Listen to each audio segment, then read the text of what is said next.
दिल्ली में आज भी गरजेंगे बीजेपी के सबसे बड़े स्टार प्रचारक प्रधानमंत्री नरेंद्र मोदी। दक्षिणी दिल्ली के द्वारका में होगी रैली। द्वारका के सेक्टर 14 में होगी रैली। दक्षिणी और बाहरी दिल्ली की 12 सीटों पर बीजेपी उम्मीदवारों के लिए मांगेंगे वोट। रैली में सभी 12 सीटों पर बीजेपी के उम्मीदवार रहेंगे मंच पर मौजूद। किरण बेदी और अमित शाह भी होंगे मौजूद। रैली में करीब 30,000 लोगों के शामिल होने की उम्मीद। रैली स्थल पर सुरक्षा के पुख्ता इंतजाम। बाहरी दिल्ली की पानी की समस्या पर कोई घोषणा कर सकते हैं पीएम। आज से दिल्ली में प्रचार के केवल 5 दिन बाकी। द्वारका के अलावा 3 फरवरी को रोहिणी और 4 फरवरी को अंबेडकर नगर में रैली करेंगे पीएम। कड़कड़डूमा में गरजे पीएम मोदी। कहा, दिल्ली को चाहिए स्थिर सरकार और अनुभवी सरकार। किरण बेदी की प्रशासनिक दक्षता और बीजेपी की राजनीतिक कुशलता का दिया हवाला।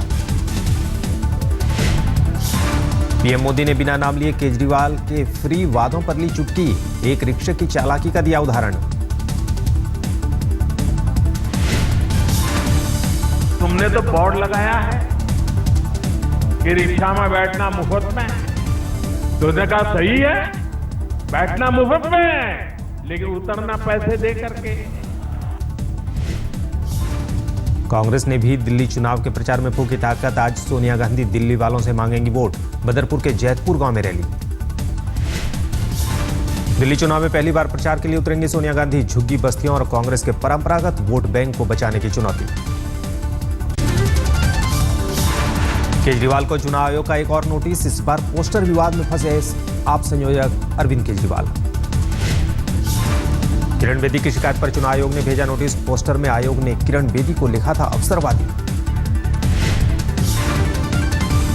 दलित महिला पर अभद्र टिप्पणी कसने पर फंसी आप उम्मीदवार प्रमिला टोकस। अभद्र टिप्पणी करने और प्रताड़ित करने की शिकायत पर दिल्ली पुलिस ने दर्ज किया केस।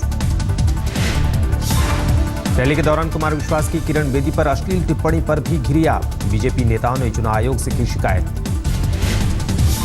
दिल्ली पुलिस को भी विश्वास के खिलाफ शिकायत। 28 जनवरी की जनसभा के दौरान कुमार विश्वास ने की थी अश्लील टिप्पणी। केजरीवाल भी थे मौजूद। आम आदमी पार्टी के मैनिफेस्टो पर बिफरा विपक्ष। बीजेपी और कांग्रेस दोनों ने बताया झूठ का पुलिंदा। आम आदमी पार्टी की दिन भर ताबड़तोड़ सभाएं। नरेला, शास्त्री नगर, चांदनी चौक और बल्ली मारन में अरविंद केजरीवाल की सभाएं। कुमार विश्वास, भगवंत मान, योगेंद्र यादव, संजय सिंह, आशुतोष और जसराज जस्सी की भी सभाएं। चुनाव से पहले आखिरी रविवार को भुनाने की तैयारी। बेदी पर अश्लील टिप्पणी के आरोप में घिरे कुमार विश्वास भी ताबड़तोड़ 3 जनसभाएं करेंगे संबोधित। कांग्रेस नेता अजय माकन की सीट सदर बाजार पर घर घर जाकर वोट मांगेंगे। आज माकन सुबह 9 बजे से ही शुरू करेंगे पदयात्रा।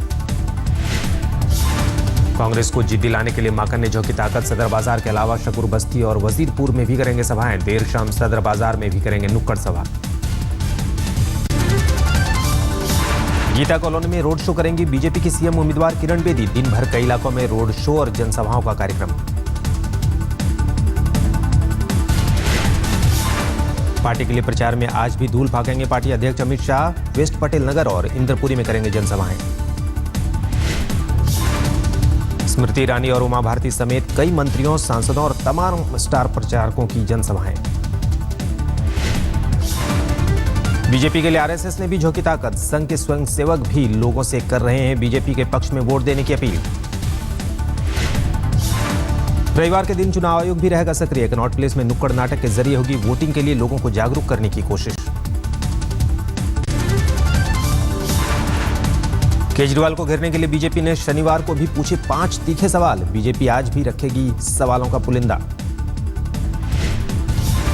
शनिवार को बीजेपी ने केजरीवाल को बिजली कंपनियों को सब्सिडी देने पर उठाए सवाल। पूछा, बताएं जनता के टैक्स का पैसा सब्सिडी बांटने में क्यों उड़ाया। बीजेपी का केजरीवाल से सवाल, क्या दिल्ली में बीजेपी के दाम बढ़ने के पीछे उनके 49 दिन की सरकार का कामकाज नहीं। बीजेपी का आरोप, आम आदमी पार्टी 49 दिन की सरकार में दिल्ली में हुई 189 रेड, फिर क्यों बताते हैं खुद को व्यापारियों का हितैषी।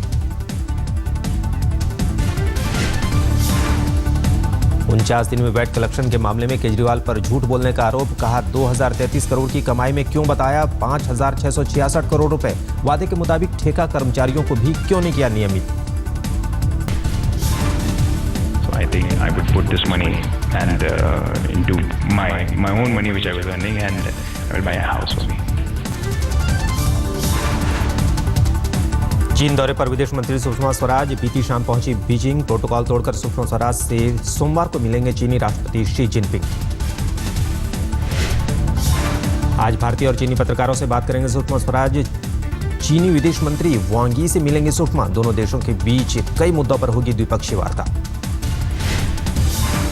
कल भारत और रूस और चीन के बीच त्रिपक्षीय वार्ता में भी हिस्सा लेंगी विदेश मंत्री सुषमा स्वराज। सुषमा स्वराज के सामने चीन और रूस को भरोसे में लेने की चुनौती कि अमेरिका से मजबूत रिश्ते के बावजूद नहीं बदलेंगे रिश्ते। इस साल के अंत में प्रधानमंत्री भी आएंगे चीन। दौरे के दौरान उठने वाले मुद्दों और कार्यक्रम का खाका भी होगा तैयार। ओबामा को भारत दौरे के बाद बदले थे चीन के सुर।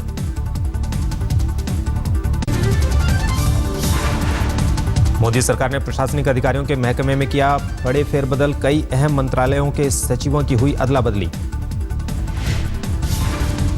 केंद्र सरकार के 6 महीने पूरे होने पर नौकरशाहों के रिपोर्ट कार्ड के आधार पर किए गए अधिकारियों के महकमों में फेरबदल। शहरी विकास मंत्रालय के सचिव शंकर अग्रवाल को श्रम और रोजगार मंत्रालय भेजा गया। मधुसूदन प्रसाद को मिली शहरी विकास मंत्रालय में जगह। श्रम और रोजगार मंत्रालय की सचिव गौरी कुमार को कैबिनेट सचिवालय में कोऑर्डिनेशन और पब्लिक ग्रीवेंसेस का सचिव बनाया गया। स्वास्थ्य सचिव लव वर्मा का भी हुआ ट्रांसफर।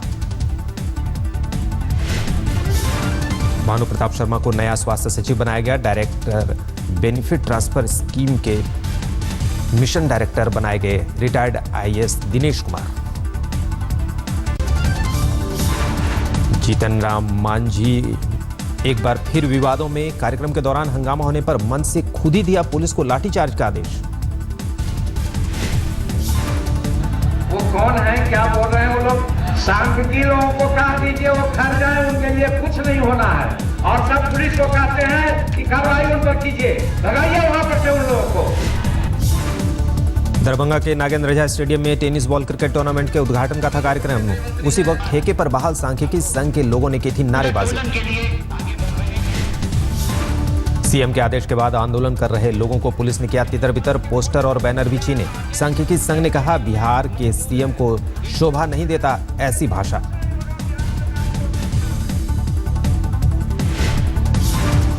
हम लोग अपना शांतिपूर्ण तरीके से हम लोग अपना मांग जो है मुख्यमंत्री के समझ रखने का प्रयास कर रहे थे, जो मुख्यमंत्री के द्वारा दबाने का प्रयास किया जा रहा है। रेलवे में कपों पर मोदी और अमित शाह की तस्वीरों पर रेल मंत्री की सफाई। कहा रेलवे नहीं करता किसी का प्रचार, किसने किया काम इसकी कराएंगे जांच। वायुसेना का MiG-21 लड़ाकू विमान गुजरात के जामनगर में हुआ हादसे का शिकार। बचकर निकलने में कामयाब रहा पायलट। शारदा घोटाले में एक और बड़ी गिरफ्तारी। पूर्व केंद्रीय मंत्री मतंग सिंह को सीबीआई ने किया गिरफ्तार। आज शुरू हो जाएगा फरीदाबाद के सूरजकुंड में अंतर्राष्ट्रीय क्राफ्ट मेला। हरियाणा के सीएम मनोहर लाल खट्टर करेंगे उद्घाटन। 15 फरवरी तक चलेगा मेला। दिल्ली के नबी करीम इलाके में पुलिस और बदमाशों के बीच मुठभेड़ के दौरान गोली लगने से एक बेकसूर युवक की मौत। नत्था के बदमाश को घेरने के लिए पहुंची थी पुलिस। बदमाशों के गोली चलाने के बाद शुरू हुई मुठभेड़। एक बदमाश को लगी गोली, एक सब इंस्पेक्टर भी चोटिल। नत्था बदमाश पर दर्ज है 9 आपराधिक मुकदमे। मुठभेड़ में बचकर भागने में कामयाब हुआ नत्था। किशन बदमाश को गिरफ्तार करने में पुलिस कामयाब। मुठभेड़ के दौरान मारे गए बेकसूर युवक की उम्र को लेकर खड़ा हुआ विवाद। परिवार के मुताबिक 14 साल थी लड़के की उम्र। पुलिस ने बताया युवक की उम्र 18 साल। ऊपर से आवाज आती है कि गोली चल गई, मम्मी गोली फायर कर रहे हैं, ये गोली फायर कर रहे हैं। एक 14 साल के लड़के को मेरे गोली लगी है। दिल्ली के मदनपुर खादर में युवती की लाश मिलने से सनसनी। युवती के सिर पर चोट के निशान। पुलिस को हत्या की आशंका। घटना के बाद से महिला का पति फरार। पुलिस को पति पर शक। पुलिस कर रही है मामले की जांच। दिल्ली के आनंद विहार इलाके में 12 साल की लड़की की अगवा कर हत्या। हेडगेवार अस्पताल में मिला शव। जेन कार में अगवा करने का आरोप। कार पर लगा था पूर्व विधायक का स्टिकर। दिल्ली में अमित के परिजनों को इंसाफ का इंतजार। 4 जनवरी को हुई थी अमित की मौत। परिजन को हत्या का शक। यूपी के गोंडा में सुदूर नदी के किनारे एक गांव में मगरमच्छ के आने से मचा हड़कंप। बाद में वन विभाग की टीम ने पकड़कर नदी में छोड़ा। पश्चिम बंगाल के आसनसोल में एक युवक ने लड़की और लड़की के पिता पर बरसाई गोलियां। नाजुक हालत में दोनों अस्पताल में भर्ती। एक तरफा प्यार का बताया जा रहा मामला। शादी से इनकार करने पर गुस्साए युवक ने बरसाई गोलियां। वारदात के बाद से आरोपी युवक फरार। दिल्ली के आनंद विहार में संदिग्ध हालत में 11वीं की छात्रा की मौत। सल्फास खाने से हुई मौत। पुलिस कर रही है जांच। लड़की ने खाया या खिलाया गया जहर। घर से स्कूल जाने के लिए निकली थी लड़की, लेकिन दोपहर में अस्पताल से घर वालों को मिली लड़की के भर्ती होने की खबर। इलाज के दौरान लड़की ने तोड़ा दम।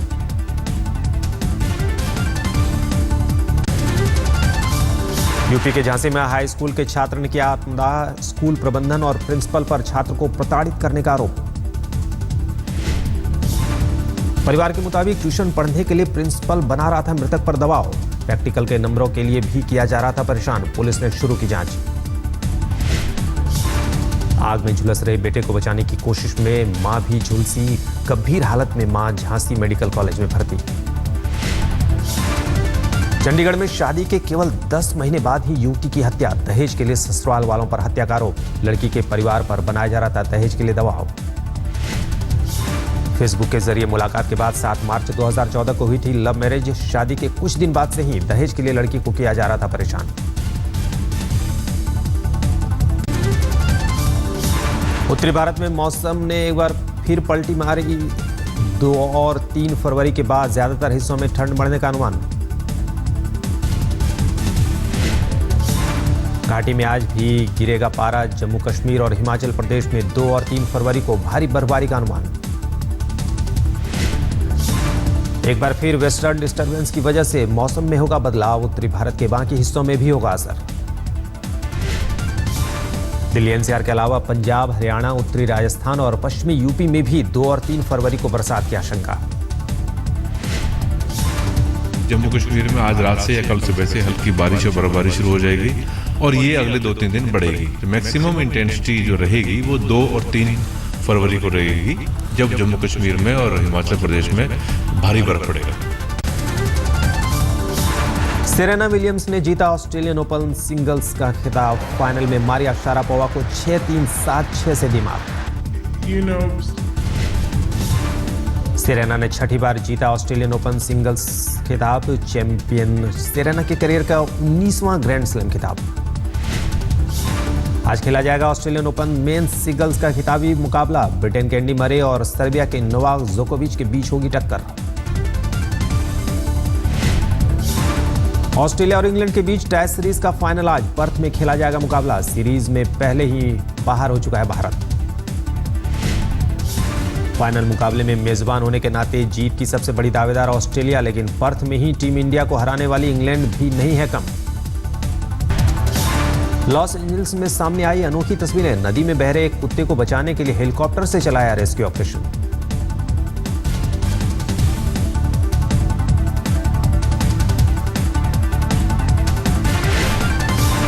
स्पेन की राजधानी मैड्रिड में उग्र वामपंथी राजनीतिक दल पोडेमोस ने की विशाल रैली। सड़कों पर उमड़े लाखों लोग। मॉस्को में आग में जलकर खाक हुई शहर की ऐतिहासिक लाइब्रेरी। करीब 1.5 करोड़ किताबें भी जलकर हुई खाक।